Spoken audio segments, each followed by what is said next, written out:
Olá, família! Olá, meus queridos amigos! Fez muito frio essa semana, então espero que todos estejam bem. Eu tô aqui fazendo um vídeo com um pouquinho de atraso. A semana passada foi de muita tarefada e com o filho doente também. Então eu tô gravando agora, vou colocar esse vídeo com um pouco de atraso, mas eu queria trazer umas reflexões em cima do capítulo que a gente conversou, o capítulo 12 sobre o orientador espiritual dessa obra Educadores do Coração, de Walter Barcelos. O vídeo anterior eu falei sobre o culto do Evangelho no Lar e seria o encerramento desse capítulo. Acontece que a semana passada, de uma forma que muito me intrigou, eu estudei vários livros, vários assuntos assim diferentes, mas que convergiam com o mesmo propósito, era compreender o que a gente chama de preparador espiritual. Esse nome está presente nessa obra Inteligência Emocional, de John Gottman, e com Joan de Cler, e Maria Montessori, que eu tenho falado bastante, porque eu tenho feito um curso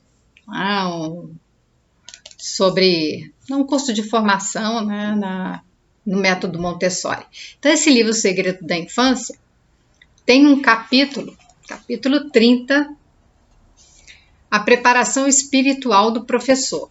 E ela também escreveu em outra obra, que a gente trabalha com tradução, que é o livro ainda está em inglês,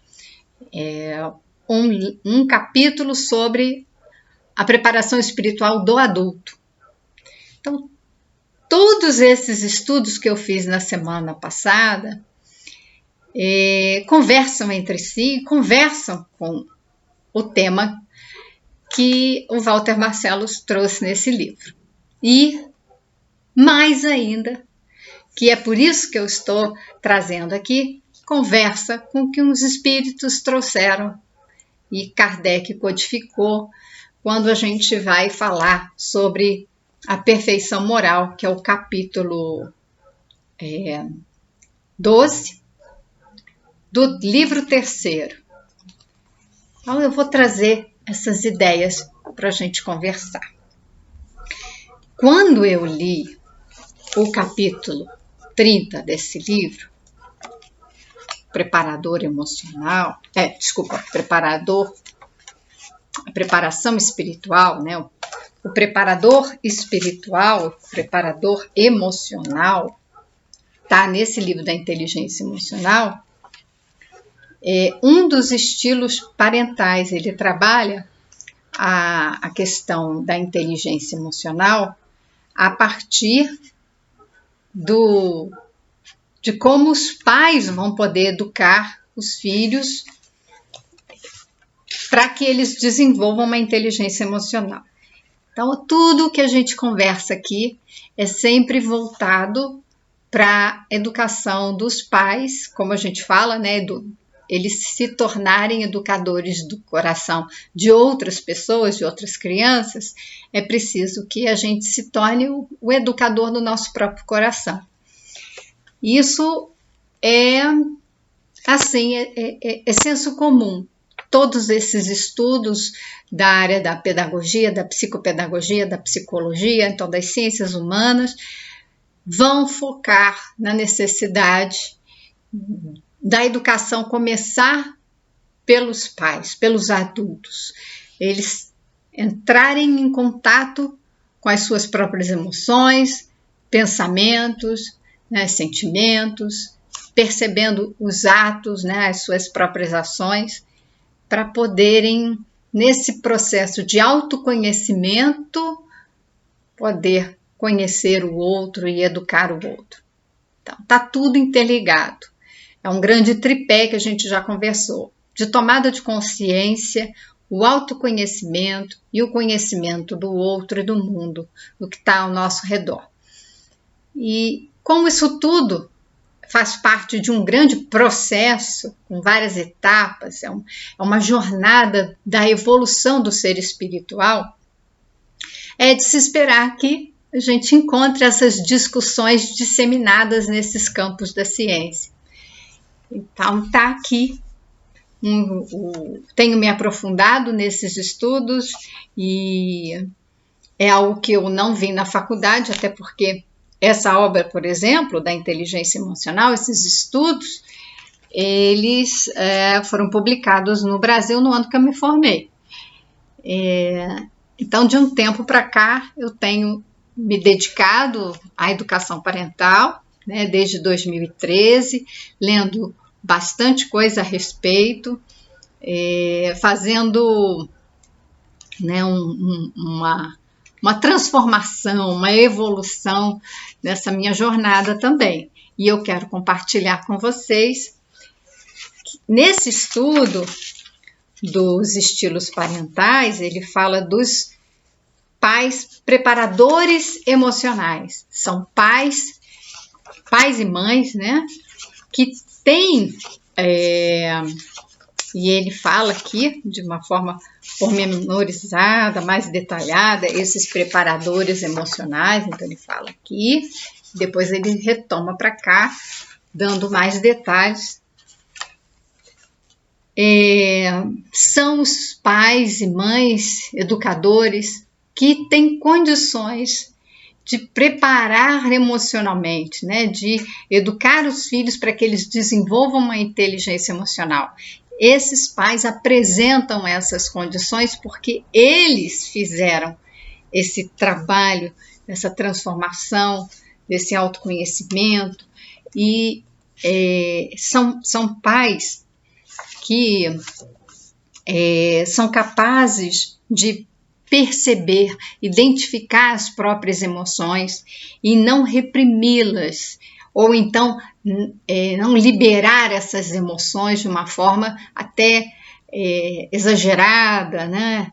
De uma forma que possa causar alguma perturbação. Ele fala até aqui, nos níveis de excitação emocional que nós temos que ter consciência. Então, a depender desse nível de consciência, né, que nós temos, para os graus de excitação emocional que nós vamos manifestar ao sentir raiva, ao sentir medo, ao sentir tristeza, então nós estamos nos sentindo assim muito irritados, mas muito irritados, aquela explosão de irritação. Então ele recomenda o quê? Que nesse momento, para que a gente não faça algo que a gente vá se arrepender, porque quem está muito irado tende a agir com muita agressividade, com muita violência. Então, antes que isso aconteça, que a gente consiga ali pisar no freio. Então, quem tem esse preparo emocional consegue dar uma pisada no freio, identificar que está sentindo aquela raiva toda e falar, olha, eu preciso dar um tempo para me recompor, para me sentir melhor, me sentir em condições de lidar com aquela situação. E ele traz uma interessante observação que no ideograma chinês, né, e aqui eu não conheço nada para poder confirmar, mas ele diz que o mesmo ideograma para crise significa também oportunidade. Então, se isso é de fato, porque ele coloca, dizem que, em chinês, então se dizem que, ele provavelmente também não conhece esses ideogramas chineses, mas ele parte dessa ideia de que o que simboliza crise simboliza uma oportunidade, e ele desenvolve uma ideia de que quando estamos passando por uma situação de crise, estamos diante de uma oportunidade de mudança, porque crise significa isso. Crise significa que aquele estado que nos encontramos, né, ele já não nos atende mais, ele precisa ser transformado. Então, é preciso que haja uma crise, um abalo naquela estrutura para que ela se refaça e se transforme em outra coisa. Então, de fato, é uma oportunidade de transformação. Então, essa é uma discussão, mas aquilo que me impactou muito e que me fez vir aqui para compartilhar é o capítulo de Maria Montessori. Cada vez mais eu me vislumbro aqui com o conhecimento, a percepção, a sensibilidade da Maria Montessori, porque ela observava a criança e ela considerava a criança um ser que traz todas as suas potencialidades para se desenvolver. E que se os pais e os educadores não têm um preparo, e aí ela fala de uma preparação espiritual, que está acima da preparação de um ambiente. Então você pode ter um ambiente todo preparado para a criança se desenvolver, todo bonitinho, com todos os materiais para que ela possa manipular. Mas se não tem ali uma pessoa preparada para guiar aquela criança para que ela se desenvolva no rumo à autonomia, no rumo a expressar, né, suas potencialidades no sentido de adquirir valores morais. Ela não desvincula isso, não é deixar a criança livre para ela se tornar, né, o que ela quiser. Por isso que é interessante e combina com a visão espírita, porque olhar para a criança é olhar para um espírito que está reencarnando, que tem ali uma nova oportunidade, que está começando não como uma página em branco, mas com uma memória mais apagada. Ele traz muitas coisas no inconsciente, vai manifestar determinadas inclinações, tendências, temperamentos. Ele tem essas características, está na bagagem do espírito. Então, nenhuma criança é um anjo puro, né? A gente precisa desconstruir essa visão de olhar para a criança com um olhar mais ingênuo, né? Nós precisamos olhar a criança como um ser espiritual, que está ali junto a nós com o propósito de se desenvolver, de evoluir, de adquirir valores morais que enobreçam a vida dela, que ela possa seguir o caminho dela para se tornar uma pessoa melhor. Então, quando Montessori fala dessa preparação espiritual, ela está focando que o mais importante é o adulto que vai educar a criança, ele estar preparado para isso. E ela já começa assim. E aqui ela fala com muita precisão. Ela não perde tempo, desperdiça palavras, ela é muito precisa em tudo que ela fala nesse capítulo. Estaria enganado, no entanto, o professor, aqui coloca professor e o adulto de um modo geral, que imaginasse poder preparar-se para a missão apenas por meio de alguns conhecimentos e estudos. Então, veja que é uma missão que é compatível com o que a doutrina dos espíritos fala a respeito do que é o trabalho, né, do pai, da mãe. É uma missão, uma tarefa muito importante que foi concedida para que a gente possa colocar aquela criança, que na verdade é um espírito, rumo a Deus. Então, Deus nos concede a guarda daquele filho dele, é filho de Deus, nos dá a guarda para que a gente possa cuidar e orientar, para que esse espírito possa ir tomando o rumo do seu desenvolvimento espiritual ao encontro do Pai, então voltar para o Pai. Nós já falamos sobre isso, mas veja como é que ela coloca uma missão e que não basta conhecimentos e estudos. E foi também muito interessante, porque na semana passada o André deu uma palestra sobre conhecimento e ação, e eu ajudei a elaborar essa palestra. Então, exatamente todos esses temas convergiam, e o conhecimento, ele não é o suficiente para você ir para a ação e que essa ação, né, saia, vamos dizer assim, perfeita, né? A gente precisa colocar em prática aquilo que a gente está aprendendo, mas entendendo que é um processo em que a gente vai precisar observar aquilo que a gente faz, continuar buscando os conhecimentos, mas acima de tudo tem que passar por nós. O conhecimento deve, em primeiro lugar, nos transformar para que a gente possa agir no mundo e transformar o mundo. Então, isso também foi minha mensagem do dia de hoje. Então, o conhecimento, ele deve nos transformar. Não é só acumular informação, ter estudo.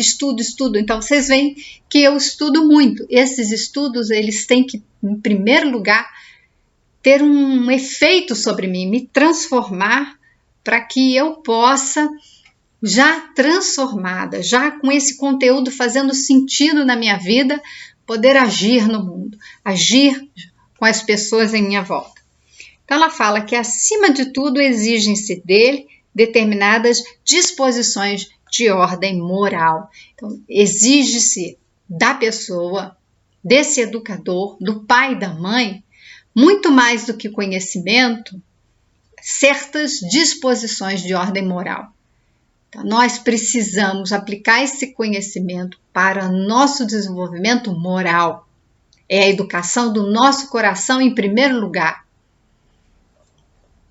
O ponto essencial da questão depende de como se deve observar a criança e do fato de não podermos nos limitar a um exame exterior como se tratasse de um conhecimento teórico a respeito do modo de instruir e de educar as crianças.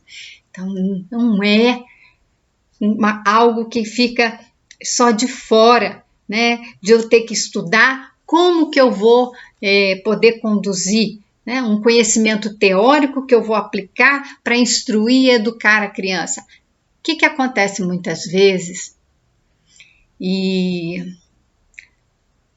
eu até tive aula agora no sábado. Isso ficou muito claro quando a gente estava estudando sobre esse tema, inteligência emocional. Inteligência emocional. A gente foca muito na inteligência, no conhecimento, no desenvolvimento intelectual, cognitivo. Só que a gente esquece que o que está na base é a emoção.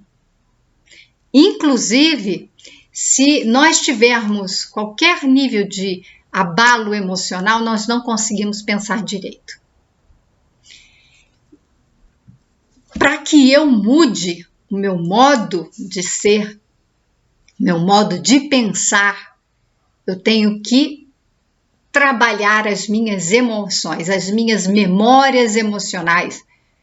Eu tenho que trabalhar, né, aquilo que eu sinto. A gente tende a colocar o sentimento de lado, achando que ele atrapalha.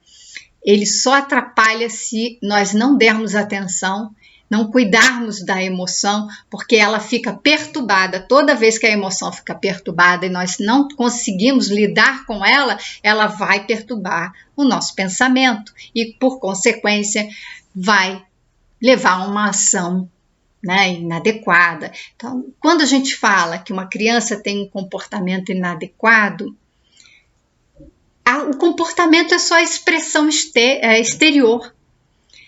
Então, esse comportamento a gente tem que olhar para a criança, o que ela está fazendo e caminhar para trás, ó.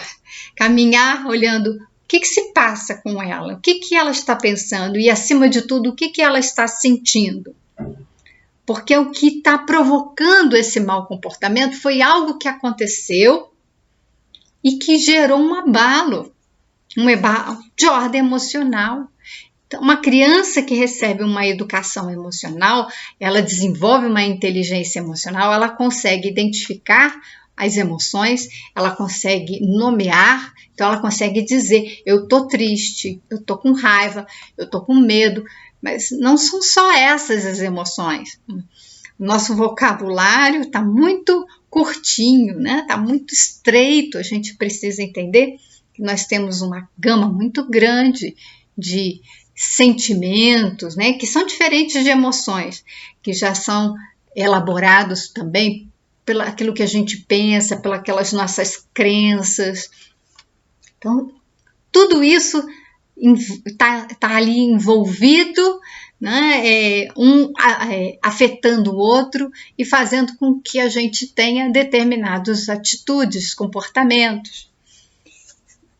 Então, se a gente se restringir pela razão, pela parte cognitiva, só pela inteligência, pensar em como que eu devo fazer para que essa criança se comporte de determinado jeito, e deixar de lado o trabalho da emoção, para que essa criança entre em contato com as emoções, e eu também me permitir, como adulto educador, entrar em contato com as minhas emoções para poder entender o que se passa, né? Eu só vou conseguir entender quando tiver vinculado àquilo que eu estou sentindo. Então, não se trata apenas de buscar uma mudança de comportamento. A criança tem que agir desse jeito, eu tenho que me comportar desse jeito. Me dá uma técnica para eu aplicar, para que eu mude o meu comportamento e aí eu possa agir com a criança. Eu fico assim, até espantada, né? Como que os pais, para lidar com a criança que é uma criança agitada, ou então que é uma criança que é teimosa, como a gente costuma rotular, como uma criança que é desobediente, a gente perde a paciência. Então, me dá uma técnica para que eu possa ficar, né, paciente, ou então, como que eu devo educar a minha criança para que ela seja paciente, para que ela se comporte de determinado jeito. Muitas vezes é assim, fala com ela de determinado jeito, olha nos olhos dela na mesma altura, então a gente abaixa, olha nos olhos. Isso é uma técnica, mas para que a gente esteja na condição de fazer isso, nós temos que estar num estado emocional, né? Nesse estado emocional de paciência, de empatia, de buscar essa conexão. Porque não adianta, a técnica diz que eu tenho que me abaixar, então cumprir as etapas. Abaixe, fique na altura dos olhos da criança. Diga para ela, pá, pá, pá, pá, pá, pá, pá. Não há uma conexão emocional, conexão de espírito. Espírito é uma conexão que passa pela vibração de energia.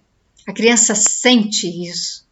Ela sente que é preciso vibrar na mesma sintonia para que haja conexão. Se eu não estou ali naquele estado emocional, né, de empatia, de buscar compreender, de realmente me conectar com a criança, essas técnicas não servem, porque elas não me transformaram em primeiro lugar. Elas só me ensinaram mecanicamente como agir. E aí a gente vê muitos pais e mães falando de certo fracasso ao aplicar as técnicas. Por quê? Porque eles não estão sentindo empatia. Eles não estão sensíveis à dor daquela criança. Eles não estão, de fato, com paciência para fazer aquilo. Eles simplesmente querem fazer algo para que o comportamento da criança pare. Aquele comportamento que está incomodando. Eles nem sequer se questionam o que está fazendo aquele comportamento incomodar. Porque quando eu me incomodo com algo que o outro faz, está dizendo mais a meu respeito do que do outro. Está dizendo como que eu recebo aquela informação do meio externo. Então, a gente precisa realmente ter um preparo espiritual para conseguir estar diante de alguém, pode ser uma criança, um adolescente, outro adulto, em qualquer tipo de relacionamento, para que eu esteja ali de frente daquela pessoa, podendo me conectar com ela e, de fato, ter uma interação autêntica, né, verdadeira, em que eu sinta, saiba o que eu estou sentindo e consiga me expressar de um modo respeitoso, amoroso. Esse é o caminho para desenvolver o amor. Então ela fala, que é muito importante, que esse preparo interior é um estudo que nós temos que fazer de nós mesmos.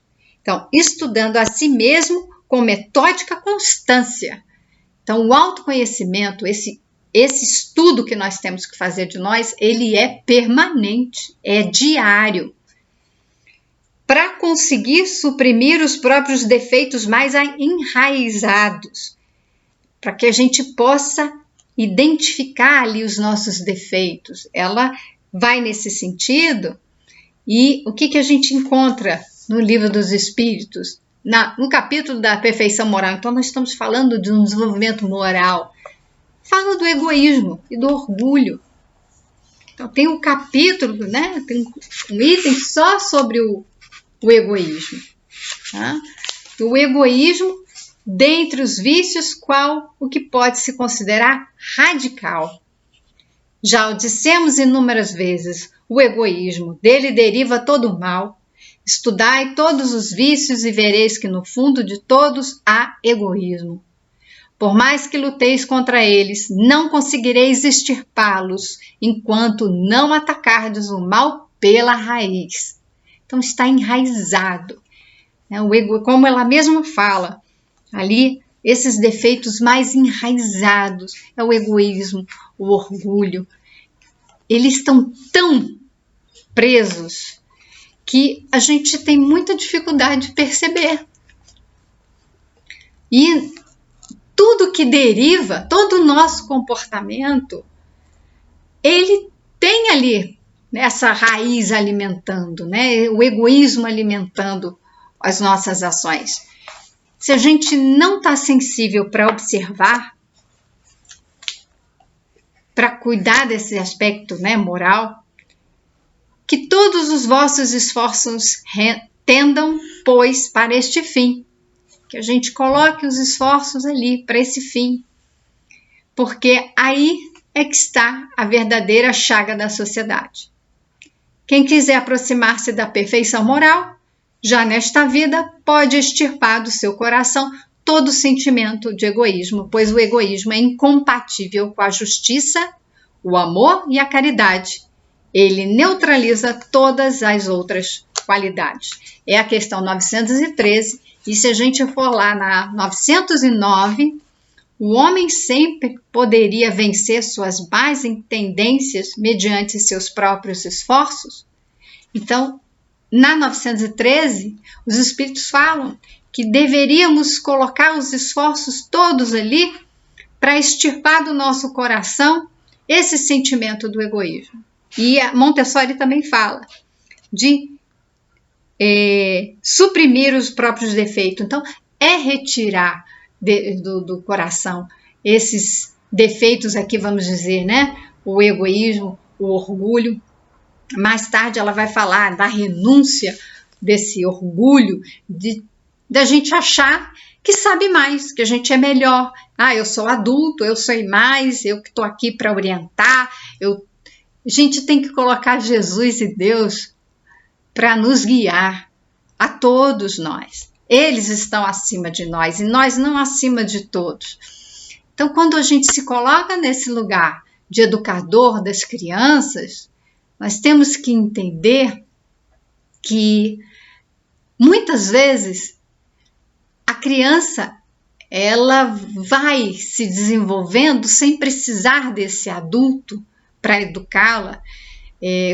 No entendimento de Montessori, ela traz uma tendência, ela tem uma vontade natural de explorar, de conhecer o mundo, de interagir. E a participação do adulto, que tem que estar espiritualmente preparado, é de guiar essa criança no seu desenvolvimento, no caminho, né, que é moral, do desenvolvimento dos seus valores morais. E aqui os espíritos falam na 909 que sim, e às vezes com pouco esforço. Então, às vezes, nós não precisamos fazer muito esforço. O que lhe falta é a vontade. A vontade. E é isso que ele diz para nós. Como são poucos os que se esforçam entre vós, os que são poucos entre nós. Os espíritos já constataram que nós temos pouca vontade para fazer essa educação nossa. A gente se coloca num pedestal, acha que estamos na condição, porque tivemos um filho, temos uma criança sob a nossa guarda e somos adultos, temos já as condições. Maria Montessori fala, nem se você estudar, nem se você conhecer todas essas obras, você vai ter condições de educar uma criança. Né? Então, imagina o pai e a mãe que nem fazem isso, que nem estudam, acha que é uma coisa de a criança está lá, eu trato da forma como eu bem entendo, como eu fui criado na minha infância, se deu certo para mim, vai dar certo para os outros. E a gente esquece que ali tem um espírito que é diferente da gente. A gente não quer entrar em contato com as feridas que nós já trazemos na nossa infância, que nos marcou bastante. Nós achamos ainda que bater, gritar, humilhar a criança é uma forma de educar, quando na verdade é uma forma da gente distorcer. É muito importante a gente entender isso, que a gente já conversou sobre isso, a castigo e tal, mas a gente vai explorar porque é um tema muito importante, porque são práticas que geram violência. E o que a criança mais precisa? Aquele espírito reencarnante num corpo totalmente dependente, o que mais precisa? É natural que ela precise de proteção. O espírito ali precisa sobreviver naquele corpo, o corpo precisa sobreviver. O cérebro trabalha com esse comando, que é um comando divino. Né? As células elas já trazem isso nela, um comando divino de que elas trabalham para a sobrevivência. Então, todos os instintos é para proteção do ser que está ali, né? Um animal, todos os instintos servem para garantir a vida daquele corpo. Então, o que nós precisamos, a nossa necessidade essencial é de proteção. E os mamíferos não só, né? Eles precisam dessa proteção e do afeto. Nós, espíritos, precisamos nos sentir amados, nós precisamos do afeto, do carinho. E será que nós estamos preparados? Sabe o que aconteceu? Que nós fomos preparados para conhecer, estudar o modo de cuidar do corpo. Então, você vai amamentar de tanto em tantas horas, você vai limpar dessa forma, você vai vestir a criança dessa forma, você vai depois oferecer alimentos, tais tipos de alimentos, vai colocar a criança para dormir, vai fazer todos os cuidados voltados para o corpo físico sobreviver, mas o espírito. Nós estamos falando de uma moral, nós estamos falando das emoções, nós estamos falando do espírito que precisa viver, e para ele viver bem, para ele ir no rumo de encontro a Deus, e no rumo da felicidade, ele precisa vivenciar o amor, a experiência de ser protegido, de ser amparado por alguém que queira o bem. Então, quando ela fala que isso está difícil, e pode estar difícil, não tem problema, a gente não precisa carregar culpa. Está difícil educar, está difícil lidar com as próprias emoções. Ela fala que como a gente precisa fazer esse trabalho, né, de autoexame, de estudar a si mesmo, e para conseguir encontrar, né, a raiz aí dos nossos defeitos, das nossas más tendências, né, o egoísmo, nós precisamos muitas vezes de ajuda. Necessitamos de ajuda externa, de uma certa instrução, de um guia, né? É indispensável que alguém nos indique o que devemos ver em nós mesmos. Então, nós podemos procurar, através dos estudos, da religião, nós podemos encontrar caminhos de terapias, a meditação, a oração, a psicoterapia, né, um profissional psicólogo que ajuda nesse processo de nos guiar e nos começar a mostrar aquilo que nós não conseguimos ver ainda, que está em nós, que passa, né? São nossas ações, reações, muitas vezes inconscientes, porque a gente traz essa carga e quando a gente vê, a gente já está fazendo algo que depois se arrepende. Esse processo do preparo espiritual, por vezes, precisa ali ter uma assistência, né? Precisa estar acompanhado. E o adulto ele deve ser iniciado, né? Começar a estudar os seus próprios defeitos, suas más tendências, como está lá na questão 909, na questão 919 do Livro dos Espíritos, fala do conhecer a si mesmo. E é importante a gente estudar esse capítulo, né, da perfeição moral. E para a gente ir fechando aqui o nosso raciocínio, né? Todos aqueles que aspiram, né, os que desejam educar as crianças, devem se libertar desse conjunto de erros que tornam falsa sua posição em relação à infância. Esse defeito fundamental que ela chama é o orgulho e a ira. E ela fala algo muito interessante da ira e do orgulho, então da raiva misturada com orgulho, com essa soberba, nos torna um tirano. Então eu sou, né, me coloco num pedestal, como eu falei, acho que eu sou muito importante, então eu sou seu pai, eu sou sua mãe, você deve respeito. Só que a gente não tratou essa criança com respeito para que ela aprenda a respeitar.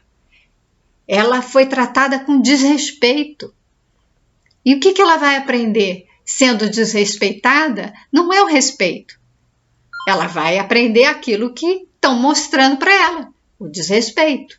Então, quando a gente vê a inteligência emocional, exatamente isso que a gente vai encontrar. Que se eu quero que aquela criança aprenda a lidar com as suas emoções, eu, o educador, sou o primeiro a ter que lidar. A criança vai ver que aquele adulto sente raiva, mas ele lida com a raiva com controle. Ele sente tristeza e tudo bem sentir tristeza. A gente não pode condenar essas emoções. A gente vai sentir tristeza, vai sentir raiva, como vai sentir alegria, como vai sentir medo, como vai sentir todas as emoções. Nós vamos sentir, fazem parte de nós. Só que a forma como nós lidamos com ela é que é importante na educação da inteligência emocional. A criança ela vai perceber como nós lidamos. Então, eu estou triste, eu choro. E aí digo para a criança, eu estou chorando porque eu estou triste. Mas olha, isso vai me aliviar um pouco para eu depois conseguir pensar, para eu conseguir lidar com a situação. E está tudo bem. A questão é não ficar preso àquilo ali. E aí gerando culpa muitas vezes. A culpa, ela nos aprisiona. Ela pode indicar que tem alguma coisa que eu fiz que não está legal. A culpa, ela, né, nos aponta. Puxa, eu fiz uma coisa, não ficou, não gostei, está me fazendo mal, eu fiz mal a alguém, né, prejudiquei alguém. Tá bom, já deu sinal, agora vamos caminhar para reparação. Então, é também importante mostrar para a criança que nós erramos, nós não somos perfeitos, não vamos exigir a perfeição dela e que nós vamos caminhar aqui na superação dos nossos defeitos. Agora, quando nós nos colocamos como orgulhosos, deixamos o orgulho tomar conta e temos todo o poder. Então, eu tenho o poder, eu é que sei aqui, eu é que dou as regras, eu que mando, então vai ter que ser do meu jeito. Eu começo a juntar desse orgulho de me achar o melhor, superior, a me transformando isso tudo na tirania. Então, eu que mando, eu que tenho que estar aqui no controle. São pessoas que gostam do poder. São pessoas que usam o poder para se defender. Então, é algo muito profundo que precisa ser analisado. E é muito difícil dessas pessoas perceberem que precisam de ajuda. Que elas estão se colocando ali acima de Deus, inclusive. Então, ela coloca que é preciso a gente olhar ali esses defeitos do nosso orgulho e da ira, porque eles atrapalham a nossa educação. Eles atrapalham a nossa transformação moral e a educação das nossas crianças. Então, tem muita coisa aqui, mas a gente vai tratando, né, ao longo dos nossos encontros. Só queria fechar, então, esse capítulo dizendo que esse estudo do orientador espiritual, do preparador emocional, preparador espiritual, ele está presente, né, na nossa ciência humana, né, na psicologia, na pedagogia. Nós precisamos reforçar, né, no trabalho do educador parental também, precisa olhar para isso. E se a gente está com dificuldade, a gente deve procurar ajuda, né? Porque o melhor caminho é sempre o caminho em que nós todos vamos crescer juntos. Nós estamos aqui para evoluir. E quando uma criança chega ao lar, qualquer pessoa chega na nossa vida, é uma oportunidade para que alguns aspectos em nós entrem em crise para se transformarem. É uma oportunidade para a gente se transformar em alguém melhor, mais justo, mais amoroso, mais respeitoso. Então, quero agradecer a sua participação, a sua presença. Se esse conteúdo fez sentido, você acha que é possível espalhar como uma sementinha para que a gente possa falar mais disso e alcançar o coração de outras pessoas, sensibilizando. Então, compartilhe. E nós nos encontramos com a bênção de Deus, né, por mais uma semana que nós vamos ter aí, mas a gente se encontra mais uma vez para dar continuidade aos nossos estudos. Muito obrigada e fiquem com Deus.